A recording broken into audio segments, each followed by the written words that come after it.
Hello there guys, welcome back to Younes Talks Football, welcome back to a brand new video. I hope all of you are doing well today. I don't know what kind of football match that was today. I'm lost for words, and it's not in a disappointing or angry way. I'm talking about both teams here. The standard of that football match was shocking. Anyway, it's quite comedic. We'll get into the details very, very shortly. But before we do, couple of things. Make sure you're following me on the socials, Twitter and Instagram. Those links are in the description. And also, here is a message from today's video sponsor. Today's video is brought to you by Surfshark. Surfshark is a VPN, a virtual private network with a robust data protection service. This means that I'm very well protected and my videos, photos, private direct messages are all safe and secure. One key advantage to getting Surfshark is being able to change your location to wherever listed in the world and using any streaming service, especially for those that want to watch football on a 3 p.m. kickoff on a Saturday here in the UK where it's not on UK TV, you know those ones, from any location. There is no limit to how many devices that you can use Surfshark on at the same time, and it's available on all platforms including iOS, Android, Microsoft, Fire TV, etc. For all of you watching, Surfshark are offering 83% off and 3 months for free. All you have to do is use the code YTF and take advantage of this great offer. The link is in the description. Hit that link now, use the code YTF and enjoy. Let's get cracking with the rest of the video. Right, let's get cracking. I've had to take my my top off for this, or my cardigan, or whatever you want to call it, because it's hot in here, but it's not hot in here for the right reasons. It's hot in here because I kept holding my breath during that game. I kept doing this. Not so sure. Why? Because the standard of that football match was absolutely ridiculous. For the neutrals watching, I apologise. On behalf of Chelsea and Liverpool today, right? I apologise. That was like watching a pub league game. And I'm being kind. That was really poor from both teams. Not necessarily, there were some good individual performances. But just and I understand there are circumstances that we have to take into consideration, the injuries for both sides, the lack of consistency for both sides, maybe a shot in confidence for both sides. All of that plays a part as to why it got to this point. But just at face value, this football match was shocking. That's it. You know, both teams literally giving the ball to each other for fun. It felt like a charity game.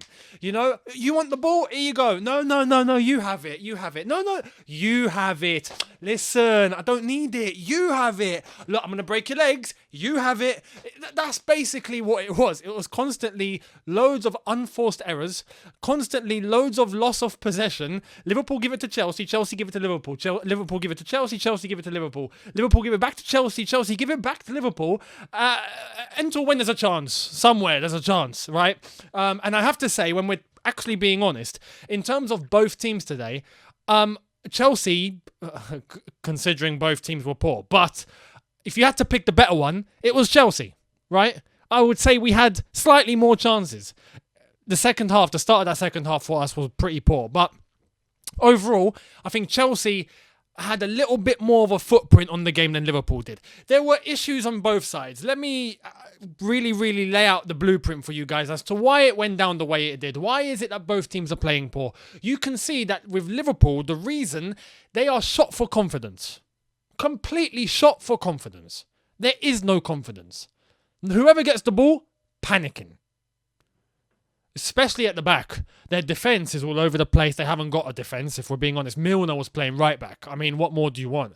Alisson was kicking the ball out of play for fun. You know, just thinking, I just need to get rid. It's panic. Liverpool, panic. With Chelsea, there's genuine lack of ability in some of these lads, right? Genuine lack of ability. Some of the ways that we lose the ball is stupid. The amount of times that some players are keeping hold of the ball, not making the run, not making the pass when it needs to be made. The timing is completely wrong. So it's not necessarily just being shot of confidence. This is something that we're not new to, and it's something that we've seen for quite a while. There's some of these players that are literally just not good enough. right? You put the two together, you get a 0-0 without much happening. That's basically what we saw today. When we're talking about the lineup, I could see that already we were a bit suspect, but then I saw Liverpool's lineup and I was like, okay, this is going to be fun. Chelsea's lineup, Kepa in goal, Cucurella returned back into the team, Chalobah at right back, centre-backs of Badiashile and Thiago Silva, man of the match. We'll get to him in a bit. Jorginho, Lewis Hall in midfield. Mason Mount, Gallagher, Ziyech and Kai Havertz up top. For me, that whole team just screams imbalance. I was shocked that Kovacic wasn't available. Don't know what happened to him, but he wasn't even on the bench, so clearly he must have picked up something, which is great because we haven't got enough injuries. But overall, you look at some of the players that were on the bench. Koulibaly didn't make it. Fofana didn't make it. Aspi didn't get selected. Chukwuemeka didn't get selected. Lewis Hall got put into midfield. At face value, you're thinking, all right, he gets to play in what is deemed as his position. You could see that he was getting skinned. And I'm not gonna lay it on Lewis Hall. The kid's 18, right? He's 18. Fair enough. You know, he's shown that he has great technical ability. When he's not under any pressure, great ability. But it's lack of experience. It's normal. When you look at Lewis Hall and you see when he's put under pressure, he can't think straight. It takes too much time, runs into trouble, voluntarily loses the ball. Makes a pass, loses the ball. And he done it way too much. Which I guess it goes back to the point of, you know, you can only look in hindsight, but we're playing Lewis Hall in midfield against Liverpool. You know, albeit Liverpool done the same thing. When you look at Liverpool's lineup, I don't normally give lineups for them, but when you look at that lineup, Milner right back, Robertson left back, Gomez, Konate as the centre backs, midfield of Keita, Bajcetic, however you say his name, I'm very sorry, we'll just call him Stefan. Thiago, Mo Salah, Gakpo and Harvey Elliott on the left-hand side. That screams imbalance too, right? But the fact that they got that Stefan lad in midfield makes you think, okay, Lewis Hall might get a little bit of ease when he's playing in midfield, when he's playing alongside Jorginho. It wasn't the case. So there's that.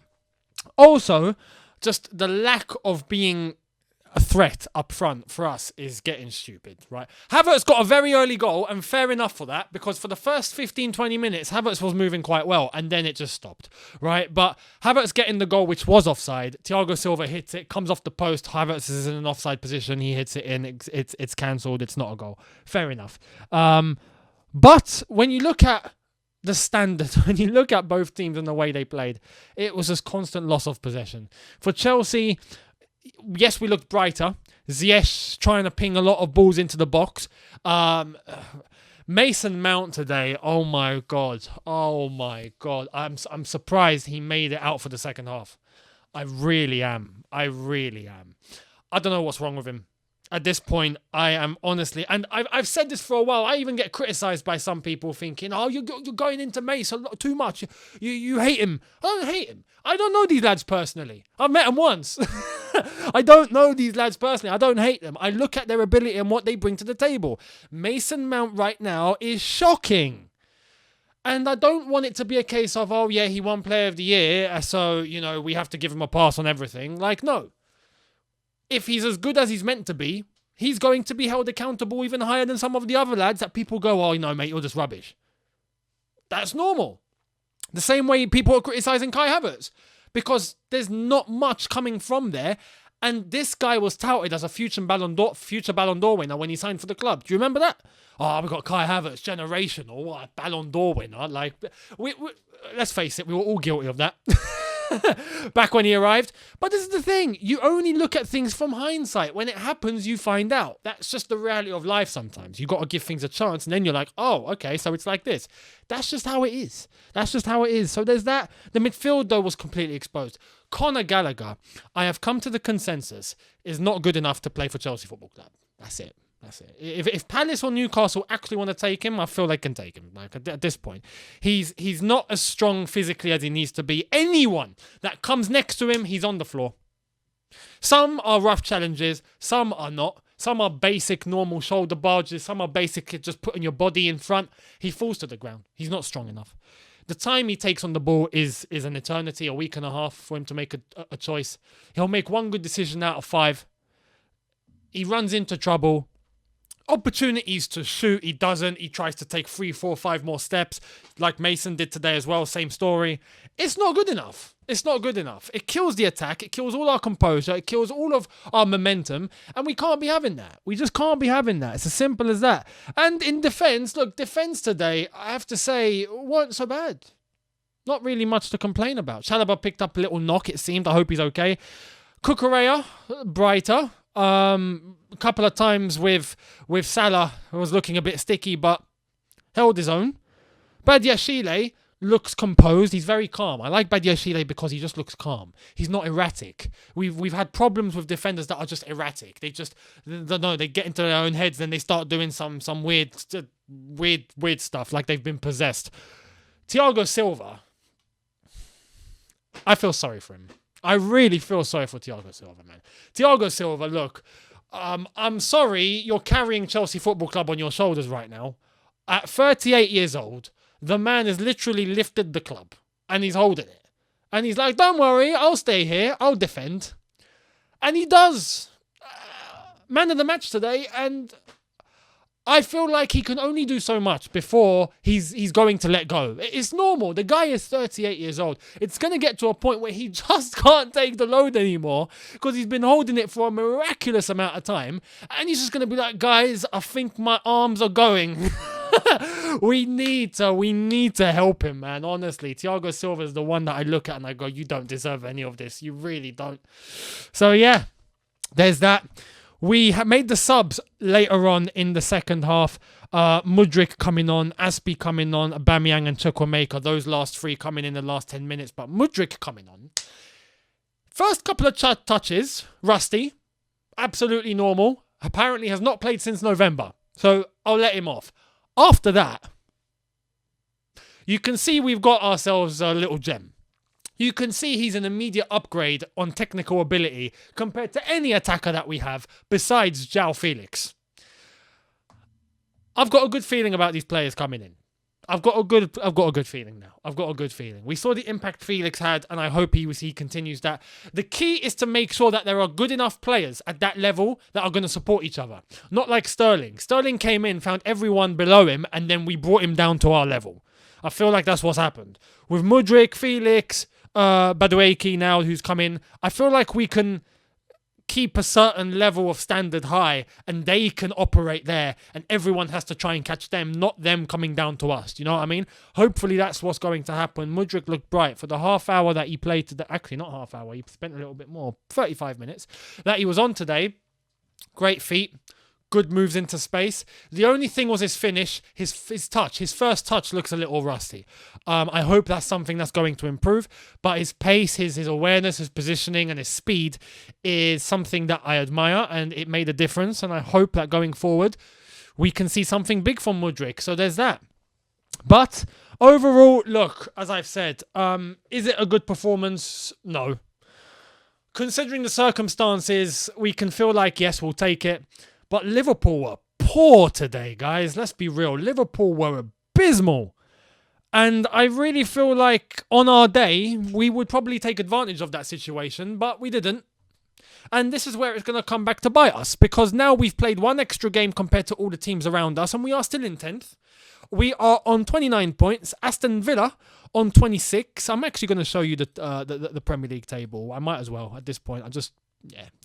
Here it is. Chelsea in 10th, currently on 29 points. Aston Villa currently playing, so that's why it says 20. But they're going to be just behind. They have a chance to catch us. Same goes for Crystal Palace if they are to win their game, which is probably a long shot. But Brentford have played one less game. Liverpool have still played one less game. And the teams above, Fulham currently playing, are all ahead. So it's a case of we'll see what the results do today. There's no point looking at the top four because that's not in our pay grade anymore. We don't do top four anymore. Although right now we are 18 points behind Arsenal and they've got 2 games in hand. So yeah. And in terms of top 4, we are currently 9 points behind top 4 and they have a game in hand. So that could go up to 12. So it's looking a bit mad. We'll see what happens. I believe now there is going to be a little break. So that's a chance for players to come back fit. I do believe, and this is why I'm not raving and ranting, because I think today's game is the last game where we're going to see this sort of team. The next game we play, Reece James will be back. Chilwell will be back. There'll be scope for Kante to be back. We're looking at Fofana. Will he be back? There'll be Sterling, Pulisic. We're hoping to be back. There'll be players that hopefully will be back. Actually, no. Sterling and Pulisic, I don't think might make it. Or they might just. Sterling, perhaps. We'll see. But, yeah. Players should be back. Players should be operational. João Felix will be back from suspension. Actually, no, he's got one more game, for flip's sake. It's just not working, is it? Anyway, players will be back. So there will be more scope for us to play in a way that we are comfortable with, in a way that we should be playing at, with players like Reece James and Chilwell, etc., back in this side where they belong, and we'll be able to see what we do in the rest of the January transfer market. So we'll keep our hands on deck for now. Today didn't help. Will we take it? We'll take it. Once again, for the neutral, look, I sincerely apologise for that public performance from both teams. I'm sorry you had to witness that. Even at a 0-0, no goals at all. I'm very sorry. That's it. Thank you all so much for watching. Let me know down below how you saw it go down today. And yeah, life at Chelsea right now is a little bit crazy. On the pitch, it's looking sticky. But off the pitch, we're getting crazy deals done. And I'll be able to go into more detail hopefully tomorrow in regards to all of that. So make sure you've got your eyes peeled, and I will see all of you very soon. Thank you all so much for watching. Don't forget, check out the sponsor link in the description. Hit the subscribe button if you are new. Hit the notification bell to be notified once I've uploaded. Smash the like button if you have enjoyed this, and I will see you tomorrow. Have a good one, people. See you then. Take care and peace.